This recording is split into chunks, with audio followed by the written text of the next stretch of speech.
Hey everyone, this is Slitherlink. This is a puzzle game. A puzzle game kind of in the way that Sudoku is a puzzle game. So this is just one version of Slitherlink. There's many, many more that you can find, and I've linked some in the description of this video, some of my favorites. But I was describing this game to a couple of people recently, and I'd forgotten that it's not a particularly well-known type of puzzle. But it's really, really good. So I thought I'd record a quick video kind of introducing people to it and showing why I find it fun. I've been playing Slitherlink in various forms for like over 10 years. So the objective with Slitherlink is that you want to make a single loop that goes all around this grid between these dots. So you can see we make a grid like this. So it has to be one single loop, and it has to satisfy the rules that are laid out by the numbers. So each number has that many lines surrounding it. So this 3 will need to have like 3 lines around it in order to be satisfied. And that's it. That's the whole rules of the game. And what you'll find is that over time you'll start to recognize patterns. So a 3 not sort of adjacent to a 0, but not diagonally adjacent. A 3 always looks like this when it's next to a 0. And that's because we know that a 0 can't have anything next to it. So the 3 therefore must be filled in on all of its exposed sides. And the game is full of these little patterns. And over time you begin to spot more and more of them, which is the thing I find really satisfying about it. So I used to play it a lot when I was an undergrad in university, and then I didn't play it for years and years, and I've come back to it recently, and I'm just learning new patterns all the time. So this is another simple pattern. If there's a 3 diagonally next to a 0, we can fill in the 2 lines next to the 0, because there's no way that we could fill in the 3 such that it finished here, because the line would need to continue in one of these directions. So we know for sure that this corner will be filled in. Some other patterns, we've got 2 3s next to each other here. This is a very funny pattern that I kind of took me a little bit of time to learn. When 3s are next to each other, they always look like this. There's no way for these lines not to be filled in. And we have a bit more information because this 3 is in the corner of the grid. And corners of the grid are also kind of special. So we know that just like having a 0 at the edge, we know that the line can't finish here. So this one has to be filled in here too. And if we look at this 3 here, we can now see that because there's a corner here, and we know that Slitherlink results in just a single loop, there can't be a line here, and so the 3 looks like this. And like I say, that's the whole game. Like the game is just full of rules like this. And lots of good versions of Slitherlink will let you put down markers to show where there aren't lines for sure, which can help you kind of guide yourself. And let's just finish this puzzle so we'll kind of see where this solution goes. So here's another rule, which is now kind of obvious because I've marked the bits that can't work. But if you ever have a 2 that has a corner pointing into it, so you can see there's like a corner pointing at the 2. The corner kind of, I think of it as like pushing, the corner like copies itself across the 2. So we know that this side of the 2 is filled in. And here you can see it's kind of obvious because I've marked out that there obviously can't be a line here or here because it has nothing to connect to. And so the only 2 sides left must be filled in.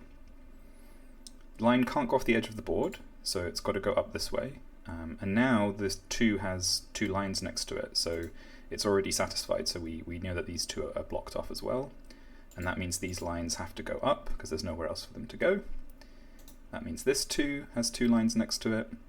So we can keep continuing this line along. It doesn't have anywhere else to go. Now one of the, I'm just going to remove this line for a bit.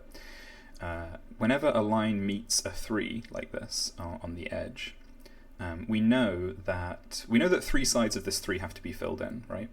So another way to think about it is that there's only one of these areas that isn't filled in. You can also think of it that way. And of all the ways that we could surround this 3, we know that there has to be either a line here or a line here. And there also has to be like a gap here or here, because we can't have like a corner. We can't do this. This is not legal. So the way I think of it is whenever a line meets the edge of a 3, we can fill in the opposite corners of the 3. And as you can see, we already had this line coming up here, so this is beginning to close off. And yeah, these kinds of self-explanatory here, I think. You can see here that like this line can't go anywhere else. It can't go here, so it has to go up. That satisfies this 3. So now we're following this line along. And ones are kind of interesting because we know that, like, we don't know exactly where these lines are going to go, you might think, but we know that this end of the line here has to either go up or across. And if it went across, it would actually make a loop. But this too hasn't been satisfied. And one of the key global rules in Slitherlink is that there is only ever one loop. So we know that we can't go here, and this line then only has one place to go, which is up here. And because ones are satisfied immediately, we know that it can't like have lines on any of its other sides. So this line has to go like this, which satisfies the 2. And then these lines go over, and we've finished the puzzle. So that took a long time because I was kind of speaking through it. And this is a pretty small and simple puzzle. I think this is a starter puzzle on a 5x5 grid. So these are kind of basic. But if you get like a good Slitherlink program, you'll find they go up like very, very high in scale and also in difficulty. So you can see harder ones, they don't always have fewer numbers, but they tend to. We can maybe do like a 10x10 medium here. Well, medium might take too long actually. let's do a 7x7 and I'll talk through it. So there are a few Slitherlink apps that I like. There's a website called Puzzle Loop. puzzle-loop.com. I should have these in the description of the video.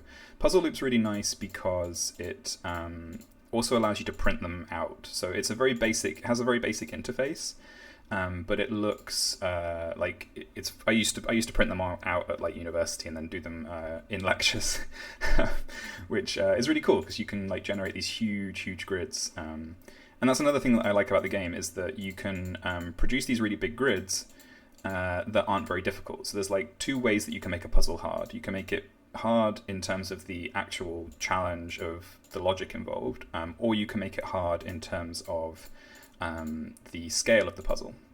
And so if you like searching around really big puzzles, then you can like make a really big puzzle that actually isn't very difficult to solve. I'm gonna have to think just for a second here.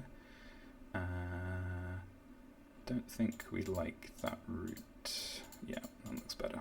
Okay. Nope. Ah, dear. Okay. So there you go. That's Slitherlink. I think you should play it. There's also a really good iOS app. That's the one that I use most of the time. I play it when I'm commuting. And I might post a longer video of me solving like a really, really big one sometime. But yeah, that's an introduction to it. This version's on Steam. It's pretty good. It's not like my favorite way to play it, but it's pretty decent. It's pretty cheap. And yeah, go play it. It's good fun.